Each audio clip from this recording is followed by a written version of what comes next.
Hey guys, this is Ray with ThinkBig.Online, and I'm super excited today to introduce two friends of mine who I'm clients of theirs, they're clients of mine kind of deal.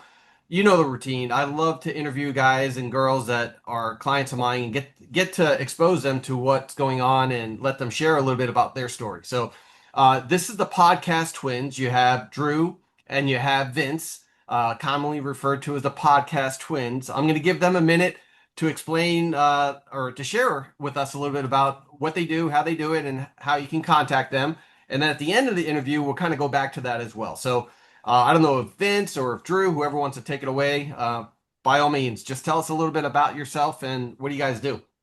Well, can you even tell us apart? So, it's Yeah. Who's difficult talking for a right lot now? of Is that people. Vince or Drew? I can't tell. The problem is our names are showing. I already Uh, figured it, so they kind of get a chance to cheat. There you gotcha. go. No, I had actually originally about 2.5 years ago started the On Par podcast because golf and business and networking are passions of mine. And my golf coach, Sean Kicker, wanted to do a podcast after we shot some interviews for the 100 Hole Challenge, where we raise a whole bunch of money for kids in Broward County and veterans by playing 100 holes of golf in a day.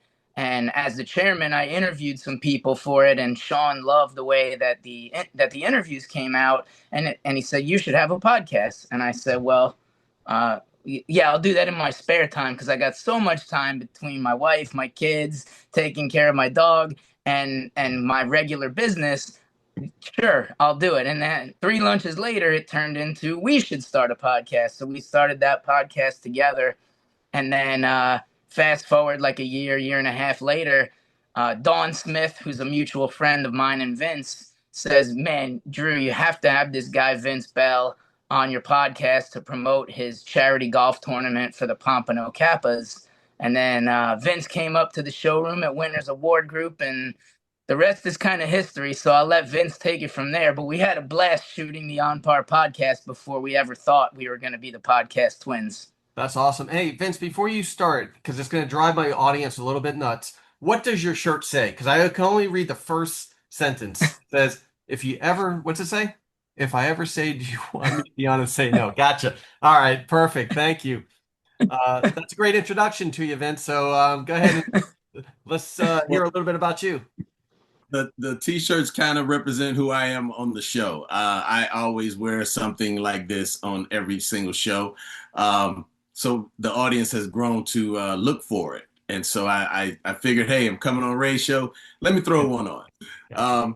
Yeah. So the first day we get there, I show up at the studio. We walk in, and it was me and another brother from the fraternity, and I let him go first, and do the business at hand, and I just sat back and did the business nod, and as soon as that happened, I just kind of grinned at Drew, and I'm like, "Let's go!" And we just started forth, and so we sort of forgot the other guy was even in the room. We just kind of had this chemistry that was going back and forth on par. And if you watch the other episodes on par, they're pretty tame, pretty mellow. Not ours. We kind of got a little raucous there, and we cranked it up. So by the time we wrapped up, and we realized that we were going on the same golf trip the following week with Dawn Smith. She organized one, and we also had another mutual friend in common. So we said, hey, let's take a picture and send it to him. And he knows me. I've had podcasts in the past. I've done all kinds of things. I have a fitness page on YouTube. I got all kinds of stuff going. And so he also knows Drew. So we sent him the picture, and he sent back within 30 seconds. Of course you got each other. You're the podcast twins. And the podcast twins were born. Then I turned to Drew and said, hey, you want to do a podcast about nothing and everything at the same time where we can just be free? Because I know we couldn't be free on par. And he's like, yeah, let's do it. And like he said, maybe a lunch or two later, man, we were rocking and rolling. Okay. Yeah, and our first two podcasts were pretty tame. And then the third podcast is when I think that's when Vince coined the term that all of the politicians are hoes and all of corporate America is the pimps. And that then for me the floodgates open because then all of a sudden he's like, oh, by the way, did you get any COVID shots? And then we Right. talked about that for a podcast, and then I said, let's talk about this, and then he said, let's talk about that. So Well, I we're definitely got that's one of my questions too, and that's question number four about how you guys blend a lot of different things all together. And also, before we really get into some of these questions, we're all in South Florida. I mean, I want to like set the tone. This is even though anybody in the country can watch your podcast, I sense a flair because you all love golf. You know, golf is big in Florida. You talk about stuff sometimes that is very local to South Florida community, but you touch on national stuff too, like Charlie Kirk and all the things that happened after his assassination, and you got down the rabbit hole on a few of those things. So it's really an eclectic group of things that you guys talk about. You're South Florida based, which I love. I love promoting South Florida businesses. You guys are also featured on South Florida's Best as a featured premier client. So you're getting some recognition. I love it. And hopefully people check you out. They go to podcasttwins.com to see your brand new website that Think Big websites did. So I'm proud of that one. I think it came out phenomenal. So guys, check out podcasttwins.com and there'll be many links. And especially check out when I was on their podcast, we did a podcast about marketing geofencing. I really want that one to take off because, I Well, think that it's was very when good. that was after that episode we were deciding whether or not to hire you, and then we Yes. did. So obviously that one went really well, and we put it on Yes. LinkedIn, and I got calls about it. Vince got calls and texts about it. So yeah, we were happy to have you on there, Ray. It was great. Gotcha. Well, you kind of answered the first question about the inspiration of Podcast Twins, how you guys got together. My other question is the challenges that you face, because podcasting is hot. Like everybody wants to do podcasting, but I know in the early days, you probably spent a lot of time, effort, energy, sweat, equity, especially. Probably did a lot of great videos and only got one or two likes or views, things. It's hard to get started. It's hard to pull that draft. Drafting is a term in the fire service, by the way. I'm not some kind of collector of fire apparel. I actually work for the fire department. I'm still on the job full time in South Florida. Vince and I have that in common. He's also in the fire service as well, different county, a little bit to the north, great department. But so pulling a draft, yep, exactly right. Pulling a draft just refers to like getting the prime and the pump. And that's what you guys have to do when you started off the podcast. You had a lot of time, energy, effort gone into something, but maybe you weren't getting the likes and the views and the comments and the subs. So how did you overcome that? Like how did you overcome facing probably like, hey, why are we doing this kind of mentality? That's for either one of you. I'll go ahead and jump in. I would say that it's a lot like golf. The harder you try at golf, the worse you usually do. So it was not something that we thought about a lot or talked about a lot. We just wanted to create great content at the beginning. And, we did a carnivore episode early on, and that thing took off like gangbusters. I got great results from it. Vince has been doing it longer than I have. And when we started talking about that, we were both so passionate that people couldn't help but want to listen. Right. Vince, you have anything to Yeah, add to I that? want to. Yeah, I think that when you have see what's great about us is that yes, we're twins, but we're so different in a lot of ways. And it's a great clash because like Drew doesn't do any kind of pop culture at all. Nothing pop culture. I'm versed in pop culture. I'm deep into sports. Drew gives a damn about the way the sports are run today, except for the good old days. So it made it difficult at first to find a groove but then when we did find a groove, things began to take off, and then our differences became our strong points. Yeah, it's so And powerful. and so I think that's where I think that just the feedback that we were getting from the people that were watching, and we did have some faithful few, which carried those times when we had under 100 subs, under 50 subs. Right. Those 20, 30 people watching us and at least contacting us personally. So that kept us motivated to keep putting out great content. And it's just been good ever since. And it's slow burn, like a good cigar. Yeah. Awesome. As I ask this next question, Vince, you're cutting in and out a little bit for me. I don't know if Yeah. Drew sees that as well. If you could check Yep. maybe your settings or something there behind the scenes. So, Yeah, um, he was a little I'm gonna glitchy try to. there. okay, let's see Okay. if that pulls you in better there. That's better. We'll see. Let We'll me see. know if it gets better. Okay. Okay. What'd you do? You position the antenna a different way? What'd you just do? He took his I tinfoil opened. hat and moved it over a little bit. Yeah, I opened the door to the Okay. pathway where the To let power is. the So let the hopefully, Wi-Fi just flow. Okay. yes, Gotcha. yeah. Open the metal room door, so I don't have to wear my aluminum cap. All right. All right. So the next question is has to do with how you decide if I was going to start a podcast, like I would be a little bit confused. Who do I select? Like what represents the best guest for a podcast? So how do you guys decide for those that want to start podcasts? Maybe you can share some pearls of wisdom here. How do you guys decide what guest to feature and what makes a guest like a perfect fit for your show? Or do you even take that into consideration? Great question. Great question. Yes. Well, the first thing we do have is my podcast twin is as a wealth of that Rolodex he has in that phone is deep, and because he's in the business that he's in, he has a lot of reaches and a lot of contacts. Where I have also some reaches and contacts, but I'm not. In our business, we see the same people every 3 days. So Drew has a lot more contacts. So when he brings them in somehow or another, they all seem to fit into our genre of health in one way or the other, whether it be mental health, physical health, financial health.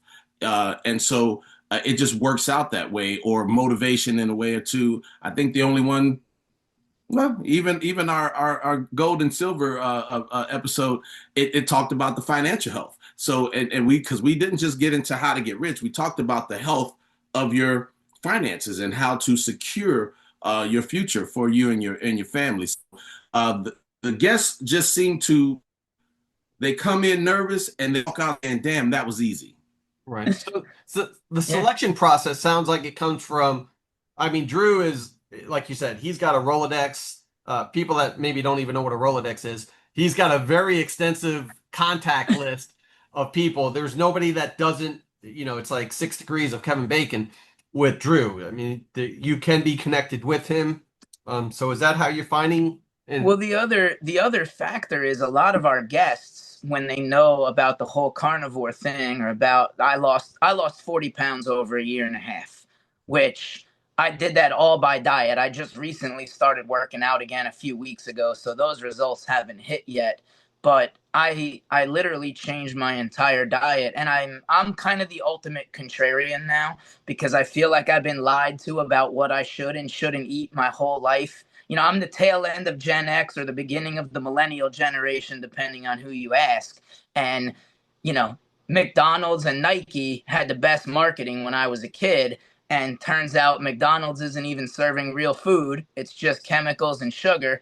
And Nike shoes, I've had bad experiences more than I've had good experience with Nike shoes falling apart. I had yeah, to throw away a pair of golf shoes after, I wore them 4 times a couple years ago. But even when I was a kid, we used to beat the crap out of our shoes, and my other shoes that weren't Nikes lasted longer. So, right. not to take a shot at marketing, but sometimes our Yeah, generation is we look at it as the better the marketing, the worse the product, because of those two and many sure. more examples, right? I Yeah, mean, yeah, yeah. every third commercial is either a personal injury attorney firm that's got a billion offices across the country, Right. or a pharmaceutical drug, or, some stuff that I really don't want to be explaining to my kids. Yeah, So I get more and more contrarian as I learn more about, seed oils, and they taught our parents not to eat butter, and it turns out butter's way better than margarine and stuff like that.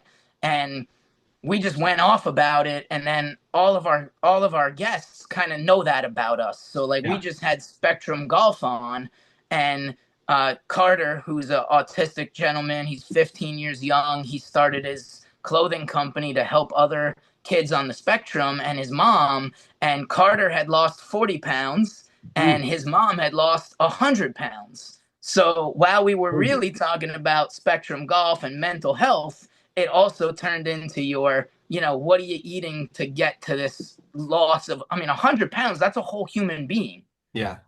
Yep. Well, here's one important takeaway then from what I just heard you say. So choosing the perfect fit or the guest it might be a combination of having a deep contact list to choose that you have a lot of different variations of people that you could choose from, but also maybe hitting one that could talk about something that's currently trending or a topic, like you said, the carnivore diet, or Yeah. different types of foods and synthetics and even autism. That was in the news lately, Hmm. about Tylenol and all that. So I think when you can choose an interesting person to interview and you can connect it with something that's current, something that is in the news, you have a winning combination. Now, you could choose somebody from your contact list as just a dynamic speaker, and Right. people will be like, "Whoa, I'm just going to listen to this guy." But when you marry the two, I think that kind of becomes that perfect fit for a person on a show. That's my takeaway, at least, and we Yeah. could dive into that with some other questions because it kind of the next question kind of goes into that a little bit about balancing the humor that you guys bring, because you guys are definitely funny, the honesty that you bring, because there's no like, you're not getting paid to say anything. You guys just speak honestly from the heart, and some insights into stuff. Like, I know I've watched enough of your shows to know that you guys bring a unique insight to certain things that I've never heard before, which is what I look for in a podcast. I don't want to just hear somebody speak about the same thing that 10 other people are speaking about. So balancing the humor, the honesty, and the insight part of it is pretty powerful for a podcast. But the question is, how do you think you can maintain that? Like, is that something that after a podcast, do you feel exhausted? Like, is it, oh man, we just got done with this and it's time to maybe have a little smoke, cigar, or a beverage or something like that? So the question I is, would how do you say maintain it? sometimes yes and sometimes no. Like Yeah, after we did, Vince challenged me on a recent one to go through all the coincidences that surrounded the Charlie Kirk yeah, incident, let's say. yeah, And I had 19 pages of notes from Chat GPT. I had done a ton of yeah. research, and I went off for about 90 minutes. We had to split it into two Yeah. episodes. I watched And your episode, Vince, on that. Or Drew, I watched your yeah. episode on that. Now, I went down deep the rabbit hole of Charlie Kirk. I was Okay. fascinated by it. But you shared stuff that had not heard yet down that rabbit hole. So I invite my audience to go check out the podcast Twins, check out the Charlie Kirk episode, and I guarantee you're going to learn things about what happened that day that you probably haven't heard, whether it's Candace Owens, whether it's, all the other people that are talking about this event. You guys brought some good insight to that. So that I'm Now glad that you that one mentioned it. that one I was exhausted Yeah. after. I had to go home, take a shower, and go to bed Yeah. because I was just wiped out. But most of the time, there's still an adrenaline rush afterwards. Yeah. Go ahead, Vince. Go ahead. Yeah, I'm amen in that because again we just look for if the flow of the conversation is going good, Right. it's easy for us to do an hour and a half before we blink, and we try to keep it between 45 minutes to an hour as a new podcast just to remain interesting. But so yeah, we have a lot of energy most days, but again, I may be coming off shift. He may be having a hard day because we still have other things that we need to do to run our Right. businesses, and so but for the most part, the show part is easy. We really have a good time, especially with the guests that come in nervous. Right. When they leave, that makes us the happiest. So it's an appropriate feeling after a podcast that you guys do. So anybody that's thinking about getting into podcasting and you get done with a podcast and you say to yourself, why do I feel so exhausted? That's a natural feeling because for that time, it's like camera, lights, action, you're on, you're bringing your A game, you've done research into it, you want it to be productive, you want it to be insightful for people watching it. And after you're done, I think that adrenaline dumps and you're kind of like feeling, whoa. So I think that is a telltale sign, probably, that you're doing a good job with a podcast if you feel kind of like you just got done with a workout after doing it. Yeah. So that's my takeaway on that. Now, here's a question, and I know none of these questions I told you guys in advance. So this is going to be one of those ones. What's one thing listeners that watch you guys would be surprised to learn about you? Like, is there something that you don't share on the podcast and they might be surprised to know this about Drew? You can go first. My one like things that nobody knows about me is that when I was 21, I saw the Vienna Symphony in Vienna, and I really enjoyed it. And that shocks people because it doesn't fit the rest of my hobbies. No, it doesn't. I like golf and barbecuing meat and cooking and shooting guns and playing poker, and the symphony doesn't really fit the stereotype of the rest of those things. Was it So amazing, or there's one for me. was it an amazing experience, or was It it? was awesome. I mean, Yeah. I had a couple, you know how it is when you're in college. We had the study overseas program. I was living in the southern tip of the Netherlands in a small city called Maastricht, they pronounce it. And one of my buddies was like, "Hey, we're going to go to Austria. Do you want to come with us?" And then we get halfway there and he's like, "Hey, the symphony's playing. They're famous. We're going." And everybody just kind of jumped on the bandwagon. Oh, So I okay. went, I enjoyed it, and I guess maybe I need some classical music to mellow me out since I'm such Yeah. a whack job. Yeah, I would not have think symphony for when I think Drew. What what about you, Vince? Wow. I was going to go a different direction, but because he went symphony, I gotta piggyback on that. About 12 or 13, maybe 15 years ago, I was in Las Vegas. I was having a tough time personally, but my nephew was getting married. So they sponsored me to go out there, and we got to the hotel and all this stuff. To know we have a family friend, longtime family friend, who was the musical director for Barry Manilow. And they were like, "Oh, we're going to see Barry Manilow." And I'm like, Barry's cool. I don't want to go see Barry Manilow. I mean, but anyway, we're going to go and support him.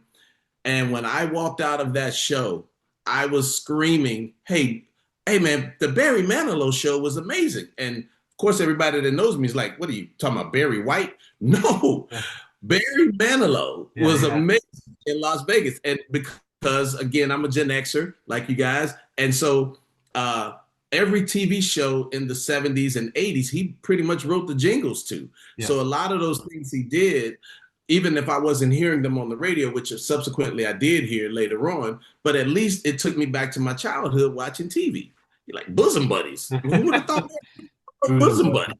Yeah. You know, it was things like it was an amazing thing. But I was originally going to go with the fact that most people don't think I'm a thespian.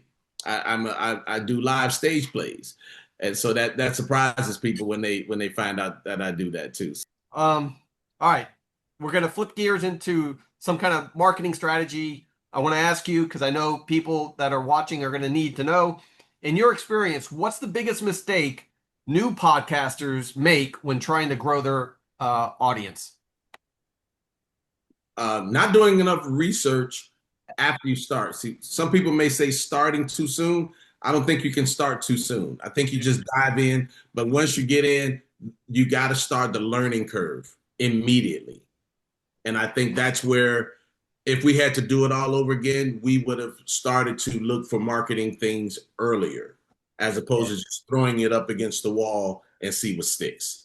Would Okay. have definitely, I mean, we wanted to spend a lot of time on the content because creating content is fun. If you do it with, your one of your best friends on the planet, your twin brother, it's fun. It's supposed to be fun because otherwise, unless you've got a bunch of big sponsors, what are you doing it for? Right now, Right. and the Right. sponsors are coming now, but it took 40 whatever episodes to get the first sponsor. So you got to be having fun.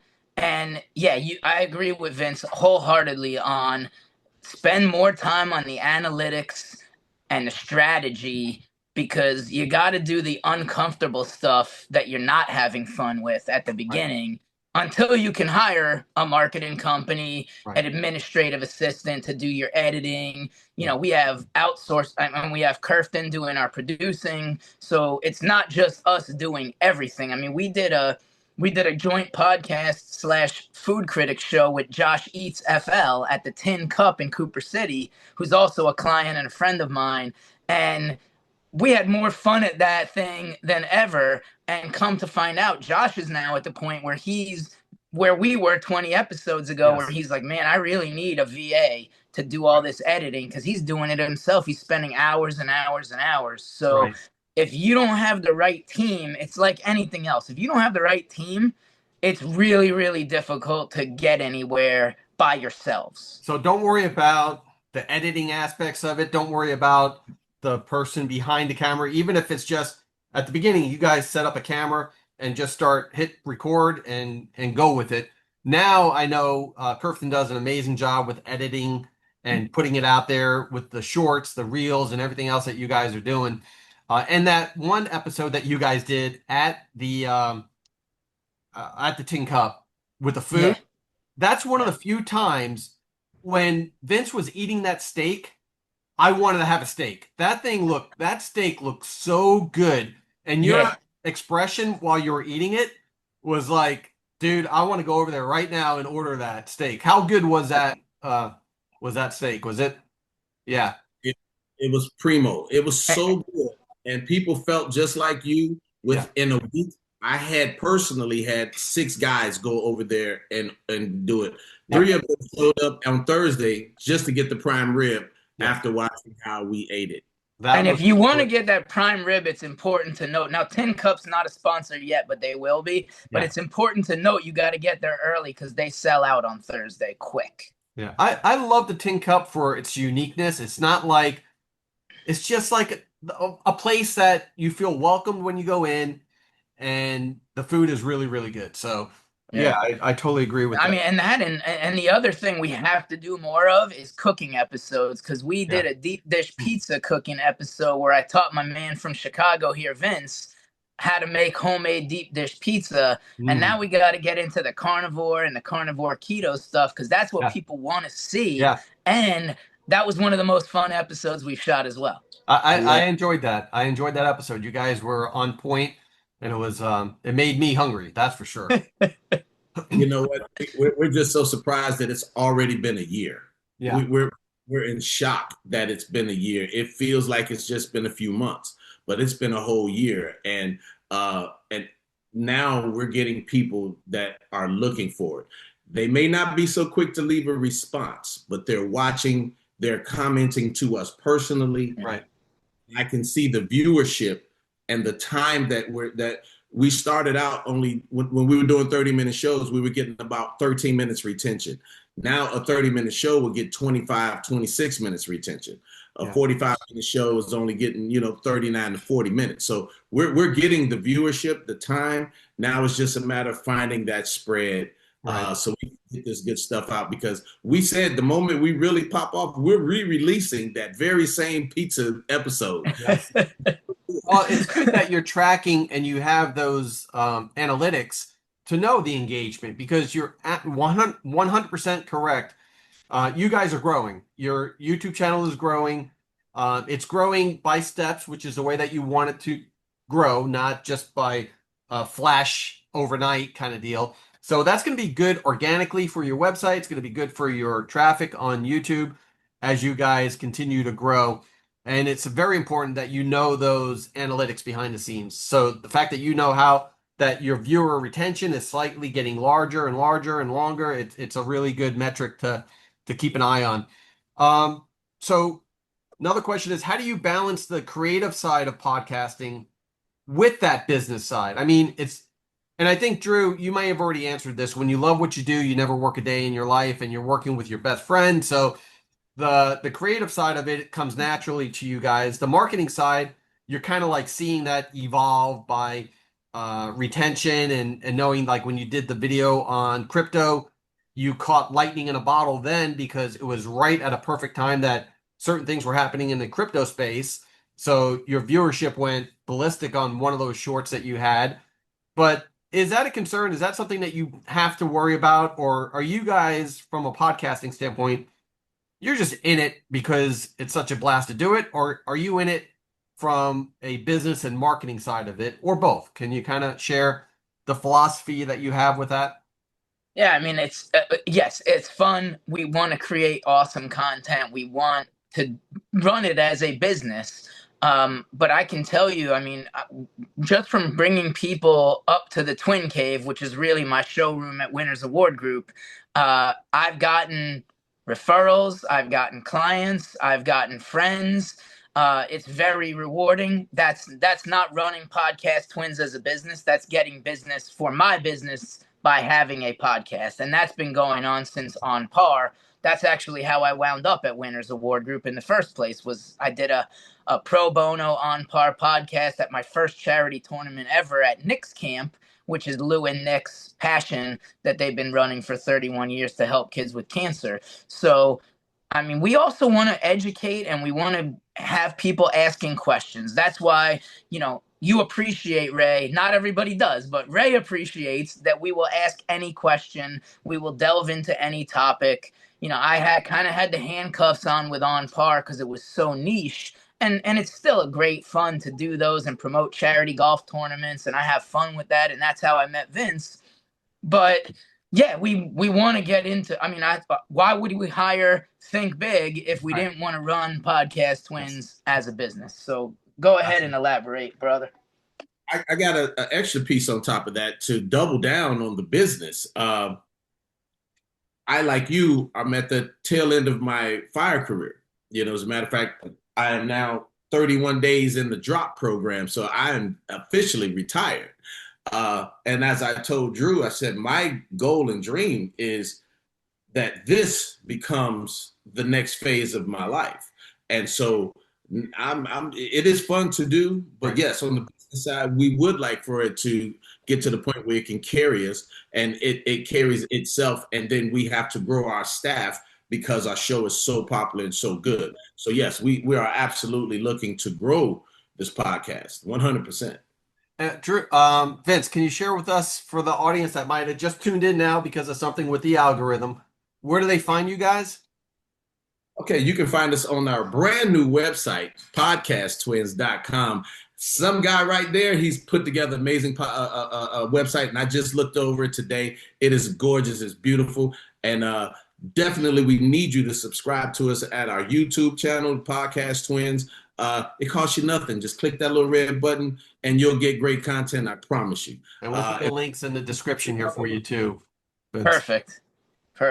We'll put the links in the description. And then one thing I just wanted to add, Vince, as a firefighter as well, the same exact thing. When I retire, I wanted something that didn't require me swinging a hammer, pushing a lawnmower, and being outside, for some additional income. I know we have the best job in the world, as we often say, but it comes at a cost, as you know, sleep deprivation and having issues with health. So I definitely am looking forward to getting retired and moving into full-time with what I do here. What are the most memorable or unexpected? So either the most memorable or the most unexpected moment you guys have had so far on Podcast Twin. So it could either be something you didn't expect or something that was just like, wow, that was amazing. I'll give you a minute. Yeah. I'm going to say the first time one of the shorts took off and hit like 6,000. And Do you remember what short that was, Vince? Wasn't that Russ? I think it was Russ Cohen. We had Russ Cohen on, and Russ has some really interesting ideas about what's going on in the world on a global scale with the World Economic Forum and things like that. And that's kind of how we got into the gold and silver and cryptocurrency. But whatever Russ said on that short, it was fire. Everybody wanted to hear it. They were sharing it. They were commenting on it.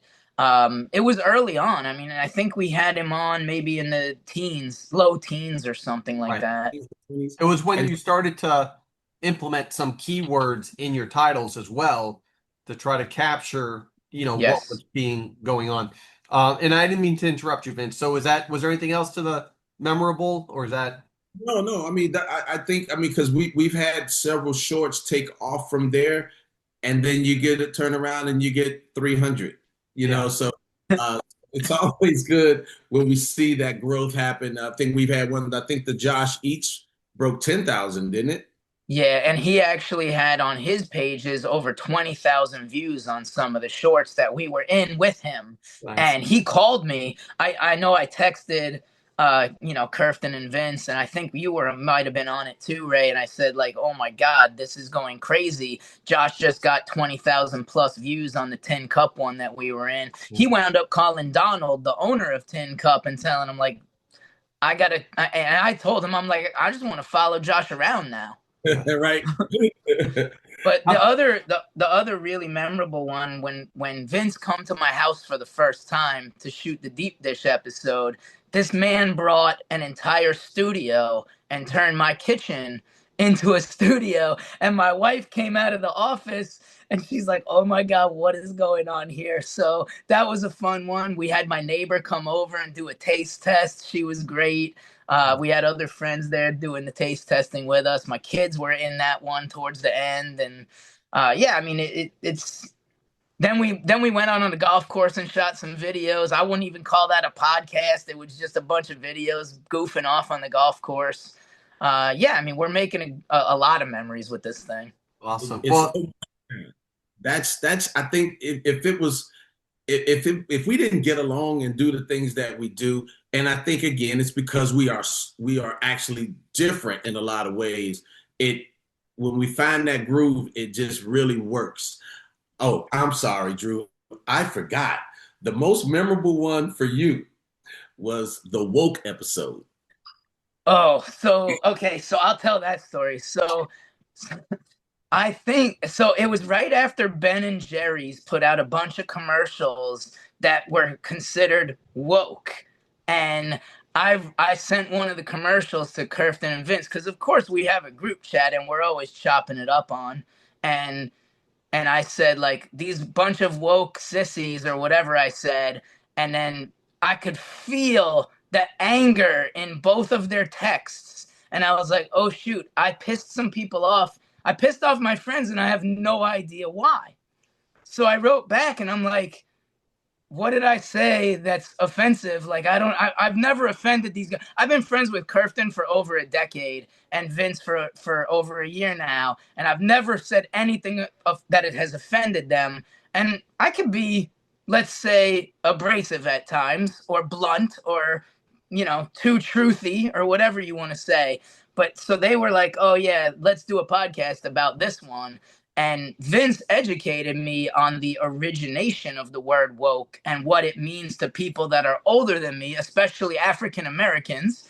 And I found that insightful because I had no idea that it meant a different thing to different people than what they use the definition of it as today in the sure. media and social media. So yeah, that was a pretty. I was like, I thought these guys were not able to be offended, Right. and I pissed them off, but they were gracious about it. They were like, look, Drew, you just don't know what you don't know. No, You didn't mean absolutely. anything against us.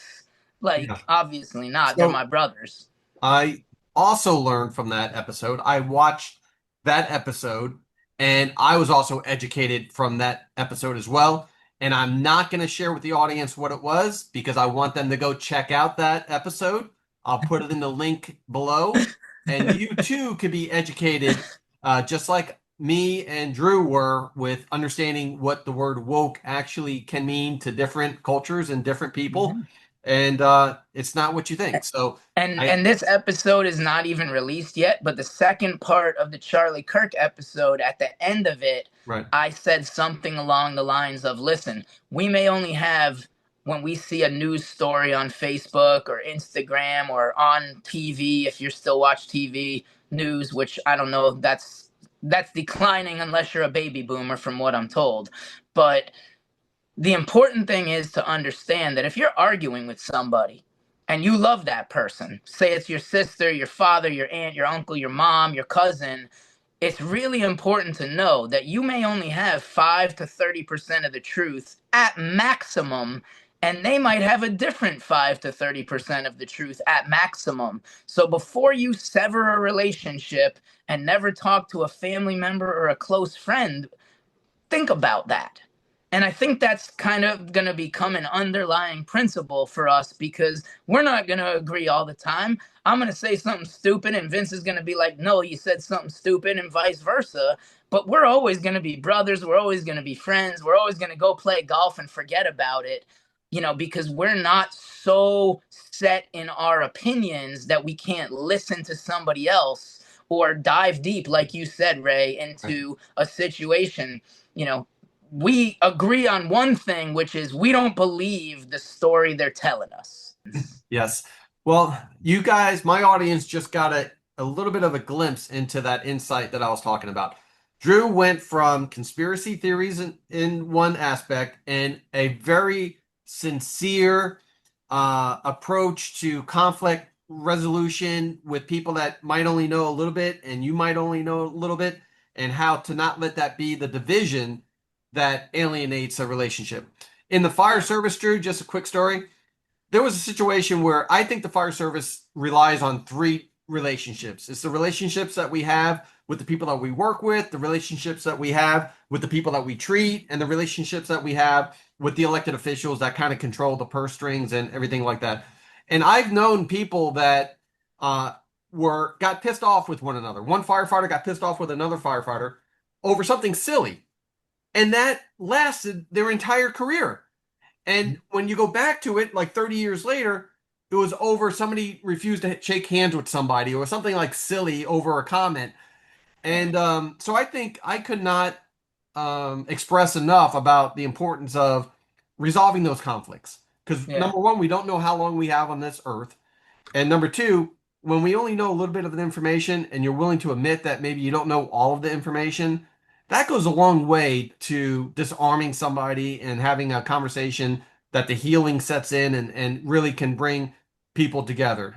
So I appreciate, and I just wanted to share that because I think you captured on why I think you guys do such a good job on the podcast Twins Thank you. Thank you. site. And by the way, they were not conspiracy theories. I just read a bunch of coincidences Yes.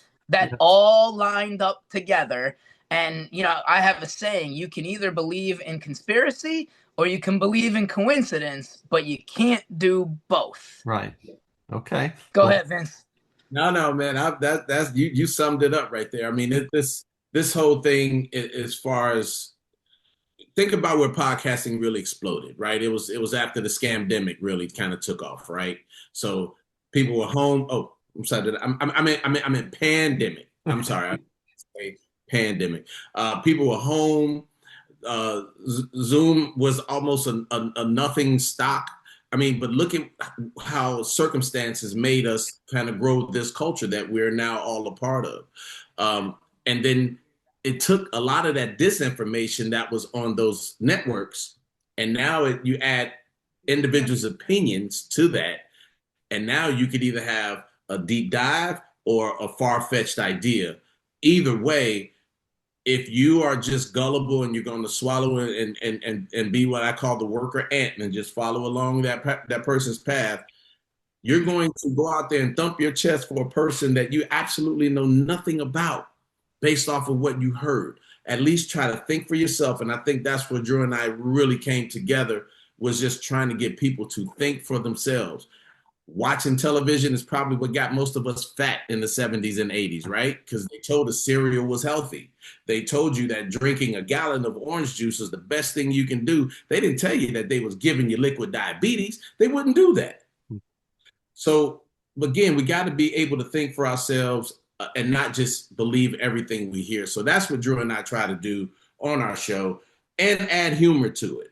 yes. Well, you guys definitely do that. And as we kind of wrap this up, I have a couple of thoughts that I wanted to share with you. I listened most recently. I've become an addict of this one podcast. It's not only the podcast Twins, but it's another one called Diary of a CEO. And Love it. Love it. and Love it. yeah, the guy has such a great ability to communicate. And one of the things that I like that he does, he always asks his guests, "Give me a question that I should ask my next guest." So it kind of like goes uh, it keeps on going. It's the gift that just keeps on giving. So I want you guys to think about a question that I should ask my next guest. And I also would encourage you to start incorporating maybe this into your podcast as well.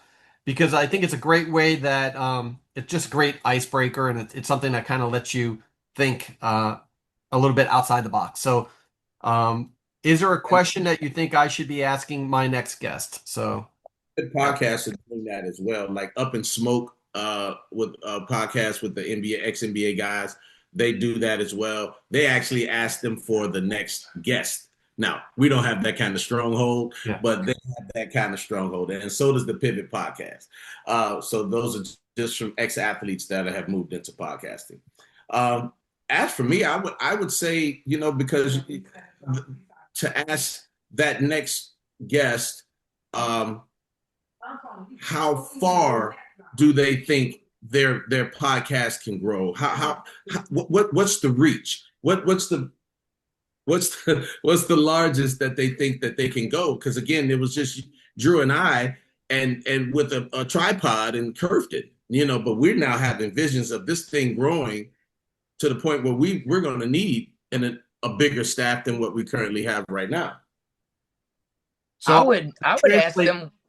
Go ahead. Drew, I'm Go just no, going go to ahead. translate that question, Vince, to for me, how far do you believe you can grow your business? Because for me, my next guest might not be a podcaster. It might be a, Mm. it might be a lawyer, or it might be somebody in the business sector. So I'm going to just change that, but I think it's an excellent question. And I think it's an excellent question that you guys can ask your next podcast kind of question too. So Mm. what do you got, Drew? Well, I would ask the guest, what do you like to do for fun? Because you can learn a lot about a person by what they think is fun. You can also find commonality a lot of times, like golf. Golf, Vince and I think golf is fun, right? We bonded around that at first, and now we're best friends. So I would say, what do you like to do for fun? Again, you want to learn a lot about the people that you're talking to, and then it leads to other great questions. So I think that was an awesome question at the beginning of this, and I would add, what do you like to do for fun? Gotcha. What's one actionable tip from a recent episode that you think every entrepreneur should implement today? Okay. Making sure that you have the right equipment, because we had an amazing show and we had cheaper microphones. And every time anybody's voice would inflect, it would crack and drive me nuts. And I know as a consumer, if it drove me nuts, it had to drive other people crazy. And just so happens that once the equipment got better, guess what? The uptick in viewership lasted just a little bit longer, because now they can listen to you instead of hearing that. Yes. So we invested some really good money to upgrade our microphones, and that made me more comfortable. So I didn't have to feel like I needed to curtail my voice, because I have a heavier booming voice. Uh, but then I would talk like this into that old microphone. Now I can talk, and it makes me be more natural when I'm working the episodes like that. So It, that's how I do that. one of the first things when I hear a video, if the audio is not correct, I instantly subconsciously judge the person. Like, hey, this is not a professional outfit, if they're not using professional audio equipment. Audio, I think that's a fantastic tip, Vince. You cannot underestimate the value of having really clean audio. Now, as we did this recording, we're doing it on Zoom. We're all in different locations. So we are subjected to whatever the internet's doing. I know there's been some glitchiness with Vince's feed a little bit, so nothing we can do about that. But when you can control it, I think it's very valuable. The audio is definitely a key takeaway. Drew, what do you got? I got one for entrepreneurs in general, not just podcasters. Okay. There are going to be times in the entrepreneur cycle where you're going to want to give up and quit. And you have to find a reason to keep going. And the only way you can actually fail as an entrepreneur is if you quit. So Okay. keep going is the answer. Awesome. I love that. I love that. And hopefully that serves to give some motivation to those that are, watching this podcast as well. Now, as we wrap up, whether it's Vince, whether it's Drew, just give us kind of how can viewers connect with you so they can learn more about the podcast Twins, and maybe they want to be on your show. So if you have an email that you want to drop or whatever, so go ahead. Yeah, I mean, podcasttwins.com, our awesome new website, just came out today, I believe. Finally launched, finally done and launched. So that's awesome. And, you can check us out on Instagram, Facebook, YouTube, Spotify. Just give us a chance. If you like it, leave a comment. If you hate it, leave a comment. We want to hear. We want to get more ideas from our listeners of what topics you want us to delve into. And We're not scared of any topic, as Ray already knows because he's an avid listener. So give us a couple of ideas. We don't have to think of all the ideas ourselves with Curfton. And to piggyback on that, we're just navigating how to create the TikTok, but our shorts will be loaded to TikTok as well, because we know it's a very hot, trendy site right now, and we need to make sure that we give everybody an opportunity to see us, to reach us. Even the Gen Zs or the and beyond, they can get a chance to see us. At least from there, they might see something that make them come back. So we don't want to block anyone out, even though we do want to have them sort of in the fence, but we're going to bring them to us by exposing our show to everybody. So please give us a subscribe. Awesome. Well, guys, it's my privilege and honor to have this episode where I get to feature you guys. Thank you for both being a client of mine and for the amazing job that you guys are doing with the podcast Twins. I encourage anybody watching this video to go check them out. Hopefully, you got some nuggets out of it. I got some nuggets out of it, and I appreciate your time and attention to the video. So, thanks again, guys, and we're gonna wrap it up. Back at you, Ray. Thank you. Great. Yeah, thank you.